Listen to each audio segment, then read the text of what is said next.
Hey there everyone, welcome to another video of Foxandroid. So this will be the fourth video of our real-time database series, right? So in the last three videos we have learned that how to read, write and update the data to the database, right? So in this video we'll see that if we want to delete certain data, how we can do that. So let me just give you a glimpse of what we'll be getting by the end of this tutorial, right? So if you can see on my mobile screen, so there's this edit text fields which asks for the username, right? So and there are certain users into our real-time database, right? So if I enter any username, for example there is this Dinah. So if I enter Dinah and now if I press delete data, so here you can see successfully deleted and the data has been deleted. So let me delete another data. So if I enter Devi and press delete, so now please look at this, it will be deleted once I press this delete button. So you can see the data has been deleted. So this is what we'll be getting by the end of this video. So please watch this video till the end. So without much ado, let's get started.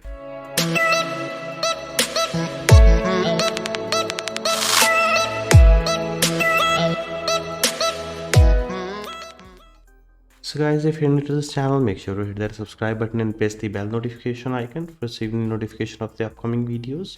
And by the end of the video, if you like the video, make sure to hit that thumbs up button as well.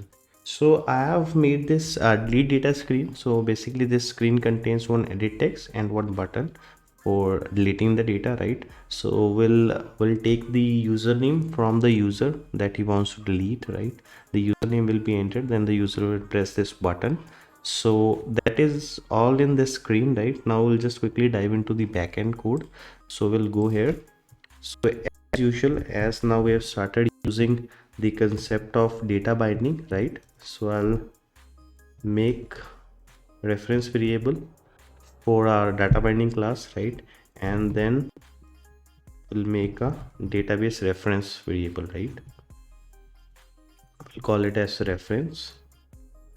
So here we will inflate the view activity dot get layout inflator, right? And here we'll pass binding dot root. Okay, so now what we'll do is first we'll set the on click listener on delete data button, right? Set on click listener. So okay, once the user presses the delete button, we want to capture the username entered in the edit text field. So for that, binding dot et username dot get text, right, to string, right? So now we got the username into our string variable. So now we'll just check if the username is not empty, then we'll gonna call the method delete data and pass the username, right? Don't worry about it, we'll just create this method. So else what we'll do is, so considering the good practice, we'll just raise a toast to let the user know that the username is empty, right? So we'll pass the context and enter the username, right?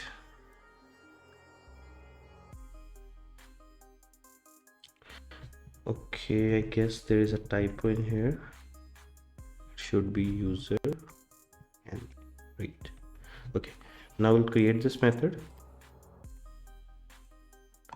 So okay, this method has been created. So inside this method, what we'll do is first we will get the reference Firebase Database dot get instance dot get reference, and inside this will pass users. So we got the reference for the users node, right? So we're not doing anything new. We have been doing this for the last 3 tutorials, I guess. So now we'll refer to the child. The child is username, right? And For deleting that user, the method that we're going to call is remove value. So basically remove value will delete that particular node that you are referring to. So when till this line of code, we are referring to any one of this user. For example, if Joseph is passed, we are referring to this node. If Cabby is passed, we'll refer to this node, right? So after calling remove value, it will delete that node, right? So okay, now we always add complete listener, right? Okay, the result is passed in the form of task. So we'll check if task is successful, right? We'll raise a toast. I'll simply copy this, and here we'll let the user know that the data has been successfully deleted, right? And also we want the username field to be empty after the work has been done, right? Else we'll say fail to delete, right? Or I'll simply write failed. Close this, and I guess we are pretty much done with everything, right? So this is the main method that we need to call to delete the data. So let me quickly install this app to my cell phone. And one more thing, I guess I've already done that. Okay, I've made the delete data activity as the launching activity. So that is it. That is all we need to do to delete the data. So let me quickly install this app on my cell phone and check if it is working fine or not, right? So okay guys, the app has been installed to my cell phone. Let us check that if the code is working. So I'll just enter Joseph, right? And if I just press the delete button,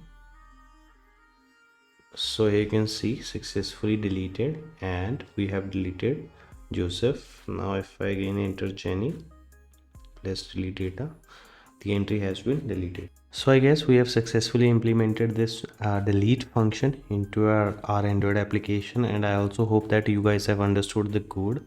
So in case you have any doubt, you can always ask me in the comment section, or you can DM me on Instagram. The Instagram username is there on your screen right now. I've also put in the source code, the link for the source code in the description below. You can check out that link as well. And if you're new to this channel, don't forget to hit that subscribe button and press the bell notification icon for receiving notification of the upcoming videos. And that is it for today's video. See you in another video. Bye.